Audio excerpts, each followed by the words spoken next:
ناظرین، میں حفظہ بخاری آپ کے ساتھ ہم حیال۔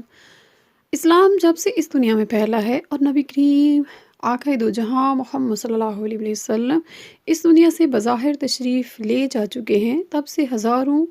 لوگ ایسے ہیں جنہوں نے اشارتاً یا ظاہراً یا خواب میں مکمل طور پر زیارت آقائے دو جہاں حضرت محمد رسول اللہ صلی اللہ علیہ وسلم کی ہے۔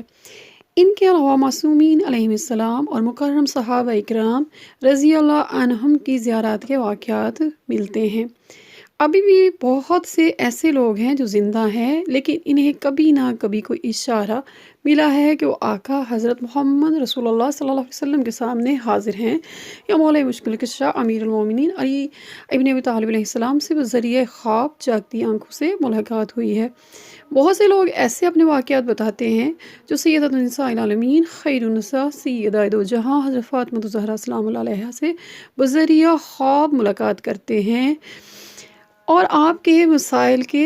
حل پیش فرماتی ہیں۔ لیکن آج ہم عام لوگوں کی باتیں کرتے ہیں۔ آج میں آپ کو چند ایسے معتبر اسناد والے 10 طریقے بتاتی ہوں جو کہ اگر آپ صدقے دل سے کریں گے تو یقیناً نبی کریم محمد صلی اللہ علیہ وآلہ وسلم سے یا آپ کسی بھی معصوم امام علیہ السلام سے، حتیٰ کہ اگر آپ چاہتے ہیں امام العصر امام محمد مہدی علیہ السلام سے ملاقات، تو وہ بھی ضرور زیارت کروائیں گے۔ پر سوتے وقت پڑھیں بسم اللہ الرحمن الرحیم۔ اللہم انی اسألک یا من لطفہ خفیا وعیادیہ باسط لا تنکسی، اسألک بلطفک الخفی الذی ما لطفت بہ لعبدی الا کفاء ترینی مولاي علی ابن طالب علیہ السلام فی منامی۔ البتہ لفظ علی ابن ابی طالب کی جگہ حجت ابن الحسن علیہ السلام یا ائمہ معصومین علیہ السلام میں سے کسی کا بھی جن کی زیارت کرنا مقصود ہو نام لیا جا سکتا ہے۔ نمبر 2، جو شخص سورہ مزمل کا وظیفہ کرتا رہے، یعنی شب و روز میں ایک مرتبہ ضرور پڑھے، تو وہ حضرت رسول خدا صلی اللہ علیہ وآلہ وسلم اور ائمہ معصومین علیہ السلام کو عالم خواب میں دیکھے گا اور اس معصوم علیہ السلام کی بارگاہ میں جو حاجت پیش کرنا چاہے اسے طلب کر لے، خداوند کریم انشاءاللہ اس کو عطا فرمائے گا۔ نمبر 3، غروب آفتاب کے وقت جو شخص 100 مرتبہ سورۃ القدر کی تلاوت کرے گا تو اسے حضرت محمد صلی اللہ علیہ وسلم یا جن معصوم علیہ السلام کی زیارت کی نیت کرے گا، بالخصوص حضرت ولی العصر علیہ السلام کو عالم خواب میں دیکھے گا۔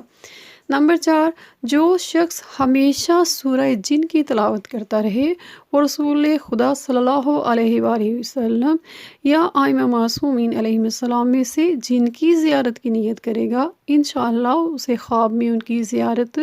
نصیب ہوگی۔ نمبر 5، جو شخص شب جمعہ نصف شب کے وقت سورہ الکافرون کی تلاوت کرے گا، اسے حضرت رسول خدا صلی اللہ علیہ وآلہ وسلم یا ائمہ معصومین علیہ السلام سے جن کی زیارت کا خواہش مند ہوگا، خواب میں ان کی زیارت ہوگی انشاءاللہ العزیز۔ نمبر 6، جو شخص مسلسل 7 روزے رکھے اور رات کو سوتے وقت باوضو ہو کر 7 مرتبہ دعائے مجیر پڑھے جو مفاتیح الجناں میں بھی لکھی گئی ہے، تو اسے حضرت محمد مصطفیٰ صلی اللہ علیہ وآلہ وسلم یا جن معصوم علیہ السلام کی زیارت کا قصد کرے گا، خواب میں انشاءاللہ ان کی زیارت سے مشرف ہوگا۔ نمبر 7، جو شخص رات کو سوتے وقت باوضو ہو کر صحیفہ کی دعا جو محیج الدعوت میں نقل کی گئی ہے 5 مرتبہ پڑھے، تو اس کو حضرت محمد مصطفیٰ صلی اللہ علیہ وآلہ وسلم یا جن معصوم علیہ السلام کی زیارت کا ارادہ کرے، انشاءاللہ خواب میں ان کی زیارت کا شرف حاصل ہوگا۔ نمبر 8، جو شخص نماز ظہر سے پہلے اور بعد میں 21 مرتبہ سورہ قدر کی تلاوت کرے، تو حضرت محمد صلی اللہ علیہ وآلہ وسلم یا ائمہ اطہار علیہ السلام میں سے جن معصوم امام علیہ السلام کی زیارت کا قصد کرے گا، انشاءاللہ اسے زیارت کا شرف حاصل ہوگا۔ نمبر 9، جو شخص نماز عشاء کے بعد نماز صبح کی طرح 2 رکعت نماز اور نماز کے بعد اس دعا کو پڑھے، 100